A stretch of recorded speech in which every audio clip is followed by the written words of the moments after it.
મનીષાબેન, chocolates નાના મોટા સૌ કોઈને ભાવતી હોય છે અને જુદા જુદા પ્રકારની ચોકલેટ ટેસ્ટ કરવા માટે ચોકલેટ લવર્સ હંમેશા રેડી હોય છે.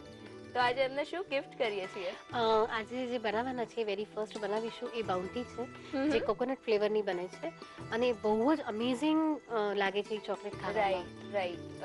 એટલે બહુ જ જે ફેમસ ચોકલેટ કહી શકાય એવી બનાવીએ છીએ આજે. બિલકુલ બિલકુલ. ઓકે, સામગ્રીમાં શું લઈએ છે? જેવી રીતે ચોકલેટ છે એની માટે ચોકલેટનો ડાર્ક ચોકલેટનો સ્લેબ છે, coconut powder, milk powder, icing sugar અને બસ એસન્સ છે કોકોનટ. ઓકે, અને કેટલી વારમાં બની જાય છે? ચોકલેટ છે ફટાફટ. શરૂ કરી દઈએ તો. ચોક્કસ.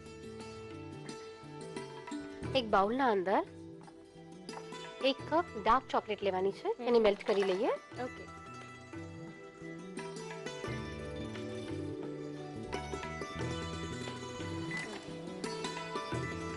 પહેલા 30 સેકન્ડ્સ માટે મૂકશું અને પછી જરૂરત લાગશે તો પછી બીજી 10 સેકન્ડ વધારીશું. ઓકે. પણ બહુ જ ફેમસ ટેસ્ટ કહી શકાય એવો એક ટેસ્ટ છે, તો પછી જ્યારે જાતે બનાવીએ છીએ ત્યારે એ જ પ્રકારનું રિઝલ્ટ મળે છે? સાચું કહું ને લિપિ, તો એના કરતાં પણ ઘણું સારું રિઝલ્ટ મળે છે. કારણ એટલા બધા લોકોએ આ ચોકલેટ ખાધી છે ને એ લોકો બધા કહે છે ઓરિજિનલ કરતાં તમારી રેસિપીઝ વધારે સારી લાગે છે. તો પછી આજે શીખીને બધા લોકો ઘરે ટ્રાય કરીને જોઈ શકશે? ચોક્કસ. ચોકલેટને ચેક કરી લઈએ. હજી વાર છે, ફરી 30 સેકન્ડ મૂકશું.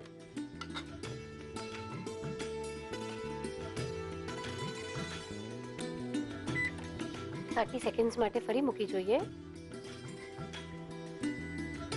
જોઈ લઈએ.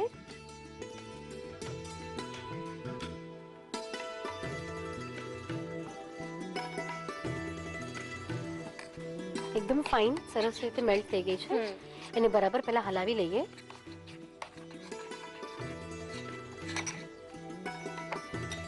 ફાઇન મેલ્ટ થઈ ગઈ છે. હવે એમાં જે સ્ટફિંગ છે કોકોનટ ફ્લેવરનું એ બનાવીએ. 2 ટેબલસ્પૂન ડેસિકેટેડ કોકોનટ. ઓકે. સૂકા કોપરાનું છીણ લઈએ છે. હાજી. 2 tablespoon milk powder. 2 tablespoon icing sugar. Okay. 1/4 teaspoon coconut essence. Okay. અગર ના હોય તો પછી તમે અવોઇડ કરી શકો છો, પણ શક્ય હોય તો નાખશો તો એનો ટેસ્ટ બહુ સરસ લાગે છે. ઓકે. અને પહેલા આને બરાબર મિક્સ કરી લઈએ.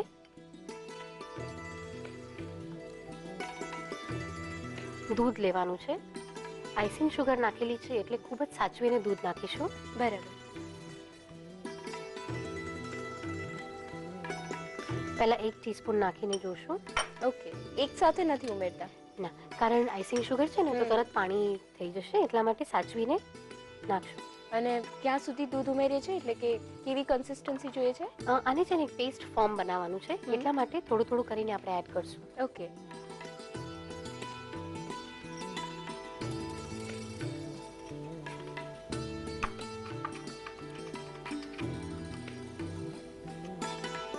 પેસ્ટ તૈયાર છે. ચોકલેટ બનાવીએ હવે. ઓકે. ચોકલેટ મેલ્ટ કરેલી છે આપણી પાસે અને સ્ટફિંગ પણ રેડી છે. યસ. આની માટે એકદમ ફાઇન આપણે જે મેલ્ટ કરી છે ચોકલેટ એ લઈશું. અને બાઉન્ટીમાં શક્ય હોય તો ડાર્ક ચોકલેટ જ લેવાની, એની સાથે કોઈ બી કોમ્બિનેશન ચોકલેટમાં નહીં લેવાનું. અચ્છા. તો જ એનો ટેસ્ટ બહુ સારી રીતે આવશે. જ્યારે પણ કોઈ પણ ચોકલેટમાં પેસ્ટ ફોર્મ જ્યારે એડ કરતા હોઈએ ત્યારે ઓલવેઝ એનું નીચેનું લેયર બહુ થીક રાખવું જોઈએ. અચ્છા. હા, એવી રીતે થીક લેયર અપ્લાય કરી દીધું છે. હવે બીજું બધું ભરી લઈએ. ચોરસ એના મોલ્ડમાં લઈએ છે. હા, જે પણ મતલબ આપણા ઘરમાં અવેલેબલ હોય એ મોલ્ડમાં આપણે બનાવી શકીએ છીએ. પણ એટલો ખ્યાલ રાખવાનો છે કે લેયર એકદમ થીક કરવાનું છે. હા, હંમેશા ચોકલેટ ભરતી વખતે બહુ ઇમ્પોર્ટન્ટ વસ્તુ છે કે એને આવી રીતે થોડુંક આમ પ્રેસ કરતા કરતા એને કરવાની, જેને લીધે જે એર બબલ્સ છે એ બધા નીકળી જશે. અચ્છા.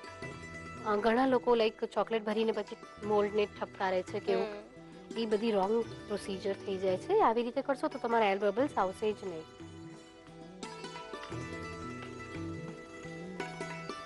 આવી રીતે બધા ભરાઈ ગયા છે. હવે આને આપણે ફ્રીઝરમાં 2 મિનિટ માટે સેટ કરશું. ઓકે.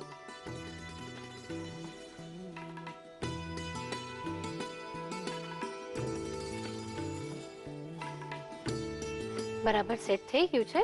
વચમાં સ્ટફિંગ ભરીએ. ઓકે. આવું થીક થઈ જવું જોઈએ, આવી થીક પેસ્ટ જોઈએ. હા,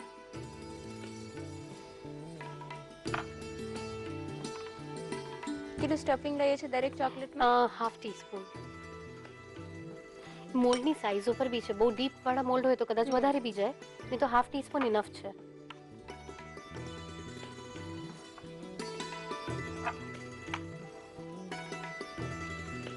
સ્ટફિંગ બનાવતી વખતે એની કન્સિસ્ટન્સીમાં જો ક્યારેક કોઈ ફેરફાર થઈ જાય, થોડું લૂઝ થઈ જાય અથવા તો એકદમ થિક હોય, તો પછી એને કઈ રીતે હેન્ડલ કરીએ છીએ?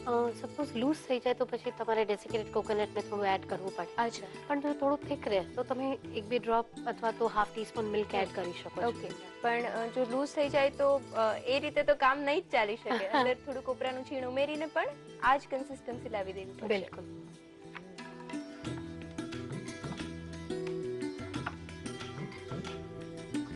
આવી રીતે સ્ટફિંગ ભરી લીધું છે. હવે ઓલવેઝ ચોકલેટને પોર કરવા માટે સાઇડ્સથી સ્ટાર્ટ કરી અને વચમાં આવવાનું છે. અચ્છા. આ પેસ્ટ માટેની ટેકનિક છે. જ્યારે પેસ્ટ ફોર્મમાં કોઈ સ્ટફિંગ હોય અંદર ત્યારે આ રીતે ચોકલેટ રેડીએ છીએ. હાજી. એવી જ રીતે બીજું બધું બનાવી લઈએ.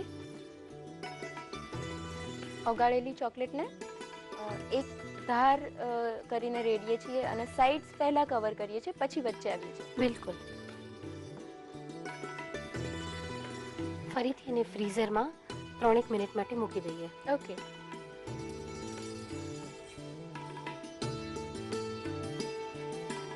બરાબર સેટ થઈ ગઈ છે. અનમોલ્ડ કરી લઈએ. ઇઝીલી અનમોલ્ડ થઈ જાય છે. બિલકુલ. હવે આને ફિનિશિંગ આપી દઈએ. ઓકે. અચ્છા, જો થોડું એક્સ્ટ્રા લાગતું હોય તો એને કાઢી લઈએ છીએ. હાજી. સર્વ કરીએ. ઓકે.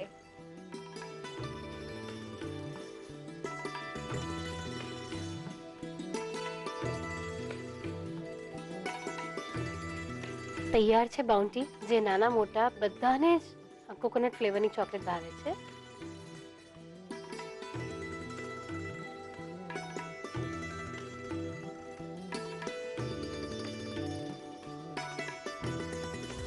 બાઉન્ટી બનાવવા માટે જોઈશે ડાર્ક ચોકલેટ 1 કપ, સૂકા કોપરાનું છીણ 2 tablespoon, milk powder 2 tablespoon, icing sugar 2 tablespoon, coconut essence 1/2 teaspoon, દૂધ જરૂર મુજબ. બાઉન્ટી બનાવવા માટેની પદ્ધતિ: સૌપ્રથમ માઇક્રોવેવ પ્રૂફ બાઉલમાં ડાર્ક ચોકલેટ લઈને તેને 30 સેકન્ડ માટે માઇક્રોવેવમાં મૂકો. ચોકલેટ મેલ્ટ કરી લો. અન્ય એક બાઉલમાં સૂકા કોપરાનું છીણ, milk powder, icing sugar, coconut essence લઈને મિક્સ કરો. તેમાં જરૂર મુજબ દૂધ મિક્સ કરો. હવે મોલ્ડમાં મેલ્ટ કરેલી ચોકલેટને ભરીને ફ્રીઝરમાં 2 મિનિટ માટે સેટ કરી લો. સેટ થઈ જાય પછી તેના પર કોકોનટનું સ્ટફિંગ મૂકી તેના પર ફરીથી મેલ્ટ કરેલી ચોકલેટ રેડો. ફરીથી ફ્રીઝરમાં 3-1 મિનિટ માટે સેટ થવા દો. ચોકલેટ સેટ થઈ જાય પછી અનમોલ્ડ કરી ફિનિશિંગ આપી દો. હવે સર્વિંગ ડિશમાં લઈને સર્વ કરો.